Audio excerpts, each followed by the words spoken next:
नमस्कार, मैं हूं अनिल कक्कड़ और सच कहूं में आपका स्वागत है। मेरे साथ डबवाली से मौजूदा विधायक अमित सिहाग हैं, चूंकि प्रदेश में लॉकडाउन है और 33 दिन लगभग लॉकडाउन के हो गए हैं। तो हम सिहाग जी से जानते हैं किस तरीके से उनकी दिनचर्या गुजरती है और चूंकि पॉलिटिकल व्यक्ति हैं तो किस तरीके से अपनी पार्टी वर्करों और नेताओं के साथ राब्ता रखते हैं, पूरी बातचीत करेंगे। और सबसे पहले स्वागत है अमित सर आपका सच कहूं में। आशा करता हूँ आप और आपका परिवार स्वस्थ है। जी, अमित जी, सबसे पहला सवाल यही है कि चूंकि डबवाली जो है एक ऐसा जो है विधानसभा क्षेत्र है जो पंजाब और राजस्थान की बाउंड्री के साथ साथ हरियाणा का जो बॉर्डर एरिया माना जाता है उसे। तो चूंकि पंजाब में भी और राजस्थान में भी हरियाणा के मुकाबले काफी केसेस हैं, लेकिन बहुत अच्छी बात है कि भगवान की कृपा है कि अभी तक डबवाली से कोई ऐसा केस जो है पॉजिटिव केस निकल कर नहीं आया। तो सबसे पहले तो इसके लिए आपको मुबारकबाद और भगवान का इसमें शुक्रिया। लेकिन मैं ये जानना चाहूंगा कि जिस तरीके से आप वहां पे हैं, तो प्रशासनिक जो तैयारियां हैं या आपके अपने पर्सनल स्तर की जो तैयारियां रही वो कैसी रही और किस तरीके से आपने लोगों को सेफ रखा है वहां पर? मैं मानता हूँ सबसे पहले अनिल भाई ये सारा श्रेय जनता को जाता है कि जी। जितना भी कोशिश करके उन्होंने, हालांकि मुश्किलें बहुत आई, अभी भी बहुत मुश्किल हैं, मगर उस स्थिति के जी। अंतर्गत उन्होंने पूरा प्रयास किया कि इस लॉकडाउन की पालना करने का। तो जी। जिस तरीके से ये सरकार ने एक शुरुआत की थी कि भी आज की तारीख में इस महामारी से लड़ने का सबसे बड़ा हथियार और सबसे कामयाब हथियार अभी तक हमारे जी। पास केवल और केवल लॉकडाउन, और मैं जी। मानता हूं उसके साथ टेस्टिंग है। जी। टेस्टिंग में जरूर मैं मानता हूं अभी भी कुछ कमी है, मगर जी। लॉकडाउन के अंदर जनता ने भी पूरा सहयोग देते हुए, जहां तक प्रशासन थी, हमारी थी, मेरे प्रयास ज्यादातर शुरुआती दौर पे ये रहा कि जनता को ज्यादा से ज्यादा जागरूक करना कि जी। इस लॉकडाउन का हम बढ़िया तरीके से पालन करें, क्या क्या चीजें हमें करने की आवश्यकता है। जी। और उसके साथ साथ जो उनकी मूलभूत समस्याएं थी, कोई, क्योंकि एक अलग स्थिति थी, पहली बार हर किसी को ये जी। झेलनी पड़ी। तो जी। उसमें आए दिन जो जो चाहे उनकी खाने पानी, राशन, सैनिटाइजेशन या छोटी जी। मोटी जो मूलभूत समस्याएं हर रोज आती थी, उसको हमने प्रयास जी। किया कि जनता को सुविधाएं पहुंचाया जाए ताकि वो लॉकडाउन का बेहतर तरीके से पालना कर सके। तो जी। इसके लिए मैं मानता हूं, मैं जनता का भी धन्यवाद करूंगा कि उन्होंने हम सबकी बात मानते हुए प्रयास किए और पूरा सहयोग देने का काम किया। अमित जी, चूंकि आप भी लगभग 33 दिन, एक महीने से ज्यादा का समय हो गया है घर पर हैं और लॉकडाउन का जो है बखूबी पालन कर रहे हैं, लोगों को समझा रहे हैं। लेकिन मैं जानना चाहूंगा कि आपकी दिनचर्या कैसे रहती है? आप पूरा दिन जब घर पर होते हैं तो वक्त कैसे गुजारते हैं? देखिए, इसमें मैं मानता हूँ दो पहलू हैं, एक राजनेता के रूप में और एक ऐसे राजनेता जो मैं मानता हूँ मेरे लिए जो जनता ने आशीर्वाद दिया है, तो मैं उसे एक तरीके से समाज सेवा के रूप में भी देखता हूँ कि जी। मुझे उन्होंने अपने लीडर के रूप में मुझ पर विश्वास जताया। तो उनकी जो समस्याएं हैं दिन भर, या जी। उनकी कोई जी। भी मतलब किसी भी तरह की जरूरत पड़े, तो मैं उनके जी। लिए साथ खड़ा रहूं। तो ये जी। प्राथमिकता रहती है, और चाहे जी। लॉकडाउन के अंदर हो, घर के अंदर हो या घर के बाहर हो। मेरा जी। जब से मैं बना हूं 6 महीने से, विधानसभा के अंदर से लेके विधानसभा के बाहर, और आज इन परिस्थितियों में, तो सबसे पहली तो मेरी यही प्राथमिकता रहती है।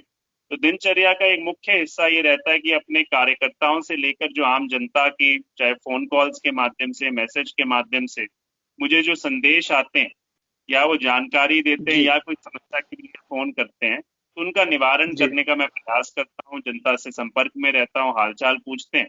और जो नए नए प्रयास हैं और जो जो कोशिशें जी। हैं, चाहे वो मैं मानता हूँ खास करके सरकार को जिताने के लिए, उदाहरण के तौर पे जी। जैसे ये अभी सरकार ने एक अनाउंसमेंट की है कि जो जी। राशन किट, जो जिनका हरा कार्ड है, हरा राशन कार्ड है, जी। साधारण एपीएल कार्ड्स हैं, या जो बीपीएल जिन्होंने अप्लाई किया मगर अभी तक उनको मिले नहीं, उनकी जी। घोषणा की, को भी राशन देंगे। तो इनकी आवाज भी मैंने भी उठाई, हमारे शीर्ष नेतृत्व ने भी उठाई, और मैंने एक बात रखी थी कि भाई राशन कार्ड तक रंग ना देखा जाए, आदमी की जरूरत को देखा जाए। तो इस जी। तरीके बिल्कुल। से आए दिन जो मैं मानता हूं, अब मंडियों का, मैं बीच में तकरीबन 10 दिन घर जी। से निकलकर मंडियों में भी गया क्योंकि जरूरत थी, एक नई प्रक्रिया थी। बहुत सारे किसानों को, तो जैसे ही हमारी सरसों की खरीद शुरू हुई, गेहूं की खरीद हुई, उसके दौरान मैंने मंडी का दौरा भी किया।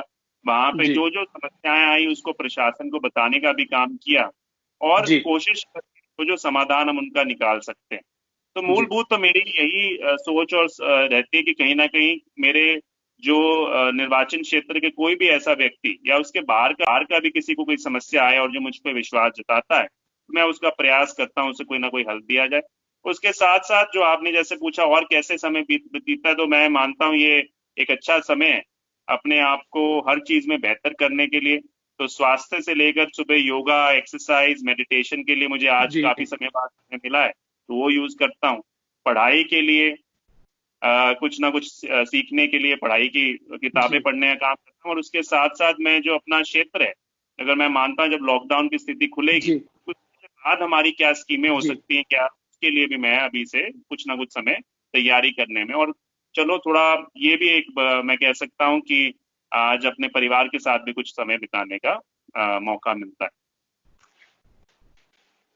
सेहग जी, जिस तरीके से आपने बताया कि किसानों की जो फसल की खरीद है उसके बारे में लगातार जो है प्रदेश का जो कांग्रेस का शीर्ष नेतृत्व है वो लगातार वो भी सरकार की बहुत सारी नीतियों की आलोचना भी कर रहा है, आप भी लगातार आवाज उठाते रहे हैं।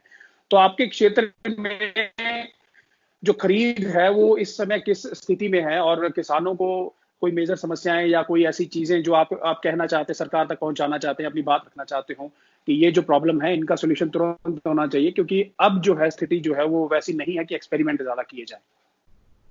बिल्कुल सही बात है अनिल भाई, यही बात हमने सबसे पहले जब सरसों की खरीद शुरू हुई थी, मैंने जी यही कहा था कि आज प्रयोगशाला को बंद करके सरकार को संवाद करने की आवश्यकता है। और उसमें कुछ ना कुछ कमी थी उस समय।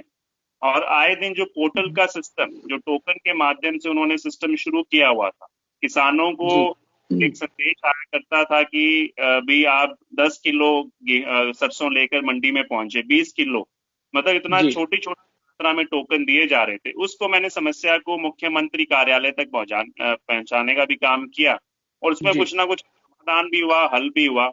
उसी तरीके से जो कहीं ना कहीं जो मंडियों के अंदर अव्यवस्था का माहौल था, लोगों को जानकारियों का माहौल था, जी खास करके मैं मानता हूं जो हमारे क्षेत्र में जब गेहूं की खरीद हुई, पहले सरसों में भी आड़तियों की तरफ से सहयोग नहीं था, क्योंकि उनकी कोई भी मांग सरकार नहीं मान रही थी। और आड़तियों ने पूरे हरियाणा में भी और खास करके हमारे डब्बाली क्षेत्र में उन्होंने यहाँ पर पहले 2-3 दिन कोई काम नहीं हुआ, कोई खरीद नहीं जी हुई जी डब्बाली क्षेत्र सभी मंडियों में। और उनकी बहुत ज्यादा मूलभूत समस्याएं थी जिनको मैंने निरंतर सरकार के समक्ष, अधिकारियों के समक्ष भी रखा, आड़तियों से भी 3-4 बार हमारी बैठकें हुई।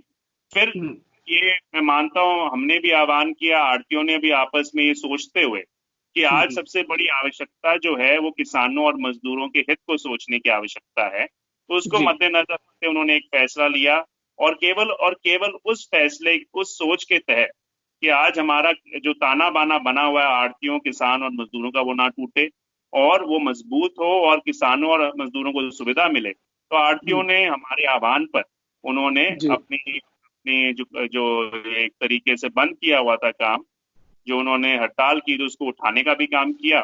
तो जी मैं मानता हूँ अभी भी वो सभी पूरी तरीके से संतुष्ट नहीं है, पर वो जनहित में लगे। और मैंने सरकार से ये भी आह्वान किया था, जिस तरीके से जब भी ये कोरोना वायरस की आपदा खत्म होती है, तो जी सरकार को चाहिए कि तीनों वर्गों, जो आड़ती हैं, किसान हैं और मजदूर हैं, तीनों को इकट्ठा करके एक उनकी कमेटी का गठन करके और उनकी बात को सुनने की जरूरत करनी आवश्यकता है। आज की तारीख में कई बार ये महसूस होता है बहुत सी बार कि जी किसानों की बात या आड़तियों की बात या मजदूरों की बात ना सुनकर सरकार केवल अपनी मन की बात, वो कहती है सबका साथ की बात जरूर करती है, और केवल और केवल अपने मन की बात करने का प्रयास करती है। कहीं ना कहीं उनको जरूरत है अपनी मन की बात को छोड़कर जी सारे जो वर्ग हैं, जो किसान, आड़ती, मजदूर, उनको इकट्ठा करके कमेटी का गठन करके उनकी जी बात मानते हुए, सुनते हुए फिर एक ऐसा फैसला करे जो सभी को मान्य हो, सभी लोग जी उसको बेहतरी से कर सकें। तो अभी तो मैं मानता हूँ जी अभी भी बहुत सारी कमियां हैं, बट फिर भी हमारा प्रयास है कि आज की तारीख में किसान और मजदूर जितना भी ज्यादा हो सके उनको कोई तकलीफ ना आए, तो इसको आगे बढ़ाकर जी सरकार के साथ मिलकर हम आगे बढ़ाने का भी प्रयास करते हैं, पूरा अपना सहयोग देने का काम।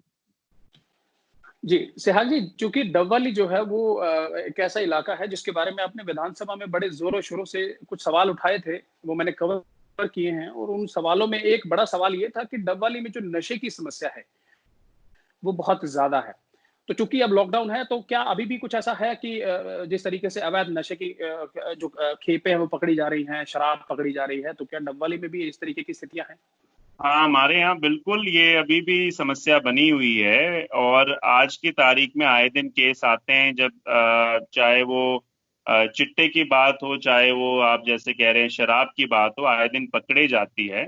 और जी। कहीं ना कहीं मैं मानता हूँ लोग अभी भी कुछ जो जो ऐसे लोग हैं जो असामाजिक तत्व इनमें इस तरह के धंधे में लगे हुए हैं, हुँ, वो भी अभी जी। भी चाहे उनको मैं कहता हूँ अभी तक उनमें कोई उस तरीके का यहाँ पे सरकार, क्योंकि जो प्रशासन है उसके हुँ, पास आज बहुत से अलग काम है, पुलिस भी अलग अलग चीजों में भी लगी है, वो भी जी। प्रयास करते हैं कि अभी तक कि किसी ना किसी तरीके का इसका फायदा भी मैं मानता हूँ उठाने का प्रयास करते हैं इस तरह के असामाजिक तत्व। तो जी। समस्या गंभीर है और इसको मैं मानता हूँ जिस तरीके से मैंने पहले भी कहा था कि ये हमारा मूलभूत हमारा सबसे बड़ा प्रयास रहेगा।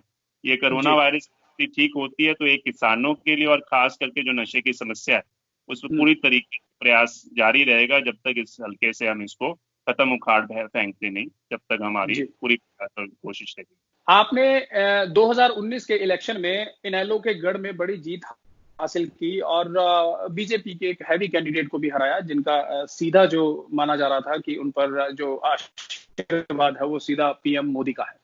लेकिन आपने वहां जीत हासिल की। अब चूंकि आप युवा अवस्था से ही कांग्रेस के लिए काफी काम कर रहे हैं, आप यूथ प्रेसिडेंट भी रहे हैं और उसके बाद अब विधायक आप बने हैं, तो आपके पिता का भी बड़ा सपना था विधायक जो हैं वो पूर्व सांसद हैं वो डबवाली से प्रतिनिधित्व करने का, लेकिन नहीं मिला मौका, उन्हें आपको मिला। तो आपका और आपके चूंकि पिता जो बड़े एक राजनीतिक जो हैं कद के मालिक हैं, उनके सपने जो हैं आपके लिए आगे क्या है और आपका अपना सपना क्या है आगे राजनीति में, और किस तरीके से आप सोच रहे हैं कि मुझे और आगे निकलना है? अनिल भाई, मैं अगर आपको सच्चाई की बात कहूं, मैंने कभी भी महत्वाकांक्षाएं नहीं रखी। भगवान ने जी। जो भी दिया है मैंने जी। हमेशा प्रयास करने पे, और मैं यही अपनी राय, जब मैं युवा कांग्रेस का अध्यक्ष था तब भी मैं अपने साथियों को यही राय करता था कि जी। आप अपने कर्म करते चलो और मैं मानता हूं भगवान कहीं ना कहीं उसका फल देगा, जनता और जो जनता जनार्दन है उसका फल जी। जरूर देगी। तो जी। मेरी कोशिश चुनाव के दौरान भी थी कि भी मैं अपना पूरा प्रयास सच्चे मन से प्रयास करता था, और आज भी जी। आए दिन मैं जो जनता ने मुझ पे विश्वास जताया है उसको मैं सही मायने में, मेरे लिए सबसे बहुमूल्य आशीर्वाद है। जो सबसे जी। यादगार क्षण थे वो चुनाव का जो समय था, और मैंने उनको एक ही विश्वास दिलाया था, मैं पूरी पूरी ईमानदारी से आपके लिए समर्पित रहूंगा, और वही प्रयास है। तो अगले 5 साल मैं एक दिन को गिन के चलता हूँ, आज का जो हर एक दिन हमारे लिए कीमती है। जो जी। दो दिन में मेरी तरफ से प्रयास हो सके, केवल और केवल वो प्रयास करने का मेरी मेरी मंशा रहती है। आने वाले समय में क्या भविष्य के गर्भ में रहेगा, जनता जनता जनार्दन है वो फैसला रखेगी। और जी। उन्होंने जो मुझे 5 साल का समय दिया है, ये मेरा विश्वास है कि मैं उनको जितना ज्यादा शायद पहले किसी विधायक ने यहाँ प्रयास नहीं किया, उससे ज्यादा प्रयास करूंगा, ताकि उनको भी महसूस हो कि उन्होंने एक सही फैसला एक युवा के रूप में मुझे चुनने का किया था। और जो वो मार्गदर्शन जैसे करते रहेंगे, जनता के से भी बहुत कुछ सीखने को मिलता है। और बिल्कुल सही बात है, मेरे पिताजी ने बहुत लंबा समय इस क्षेत्र को दिया है। उन्होंने सही मायने जी। में कांग्रेस पार्टी के लिए एक बंजर भूमि थी, उसकी सिंचाई करने का, बीज लगाने का काम किया। हम्म। और आज उन्होंने ये मैं मानता हूँ जी। जनता कार्यकर्ता उन सब ने मिलकर मुझ पर जिम्मेवारी सौंपी है। तो मुझे उनको भी, उनकी भी आंखें कभी ना झुके। उन्होंने जो आशीर्वाद मुझे दिया है उसको कायम रखना, जनता के आशीर्वाद को, कार्यकर्ताओं के आशीर्वाद को, सहयोग को, साथ को बनाए रखना तो बहुत अहम जिम्मेवारी है। पर मैं इसको मैं मानता हूँ मेरे लिए खुशनसीबी भी है, पर मैं साथ में पूरे गर्व के साथ और खुशी के साथ इसको निभाने का प्रयास करता हूँ। राजनीति कम सोचता हूँ, मैं मानता हूँ इसको मेरी एक समाज सेवा की भावना है और उसी के तहत आगे चलने का प्रयास है। अमित जी, आपने सच कहूं कुछ समय दिया, आपका बहुत बहुत धन्यवाद। देश विदेश की तमाम खबरों से जुड़े रहने के लिए सब्सक्राइब करें सच कहूं और बेल आइकन प्रेस करके पाएं हर लेटेस्ट अपडेट सबसे पहले।